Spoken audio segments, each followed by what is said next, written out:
We're gonna do a brief walk around on the unit before we start it. So this is where the hoses go. And they connect and they attach. Here's your outlet. You always wanna leave, if you're just gonna be running a straight hose, you wanna have the damper controls. Oh, you can leave it off, we're about to run it. Oh, but just showing how that works, okay? And okay.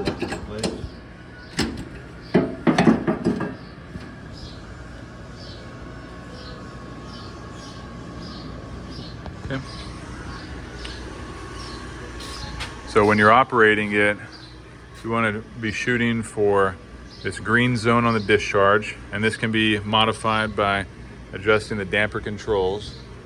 You also want to be within this range over here on the discharge within the green zone. And on the intake, you actually do have a slightly shaded red area, which you can't quite see, but it is between the 0.75 and 1. So if it is too much, then that means clean the filter.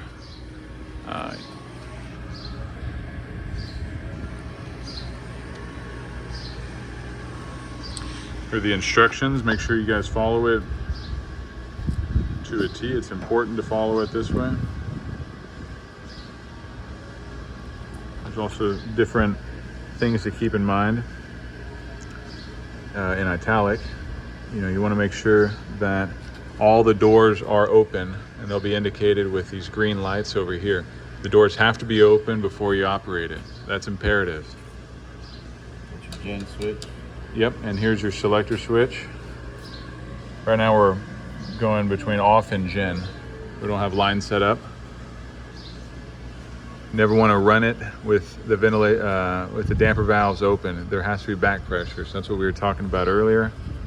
And again, you want to maintain in the green area and to follow these instructions when turning it off.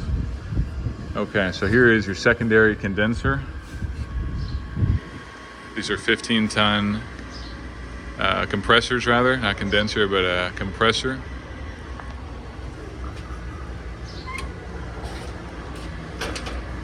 This is one of the doors that has to be open. This one will leave open because this is your intake. And there is a sensor right there as you put that in, and that's what tells the machine whether or not you have a green light. Okay, diesel, that one's self-explanatory.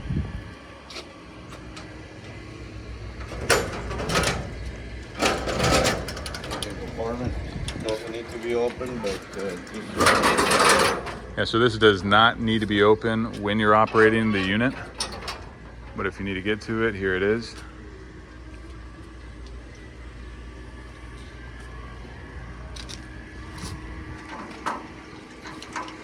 we'll leave it open for now. Okay.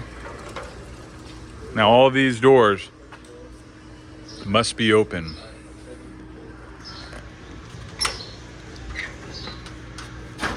This is your radiator air change cooler.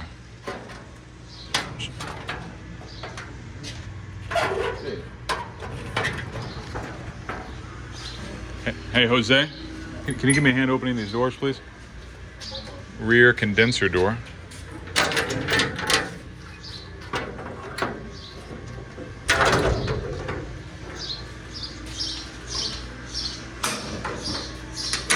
Condenser middle, and over here,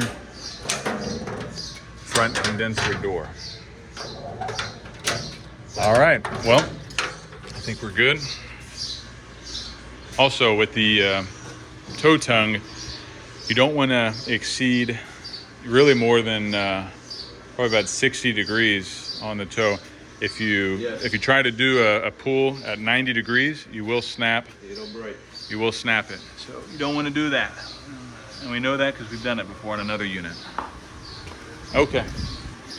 Could you walk us, let me see. So we've opened the doors. We have the air, the dampers ready. So yeah, let's go ahead and start it up, Tino. Run. And then run.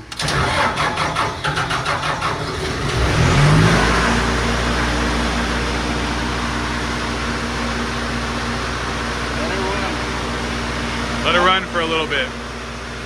to warm up.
Yeah.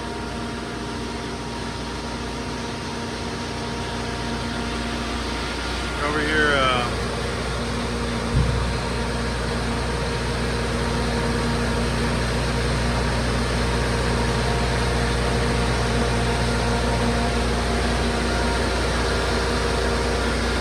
Shut it off now? yeah, it says, yeah, let it run for about 2 minutes or whatever. Yeah, you gotta let it cool off. If you run it, like we didn't run it that long. Right. So we can shut it off if we want to, because it didn't run about 3 minutes. Yeah, we barely had it on. So we're good. We can shut it off. But yeah, it should wait.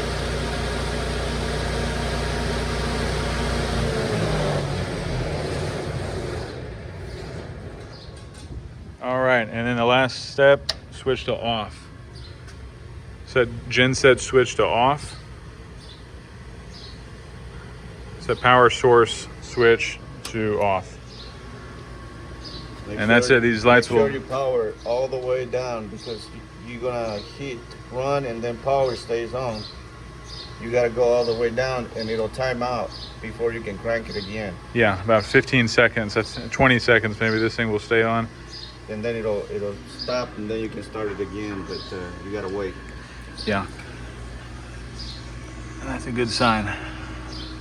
The condensation. You got good tires on it? Yeah. Oh, There it goes. so If you got any questions, call us. we're gonna put a tag here that's your brake. Yeah, that's your brake. All right, once you're done,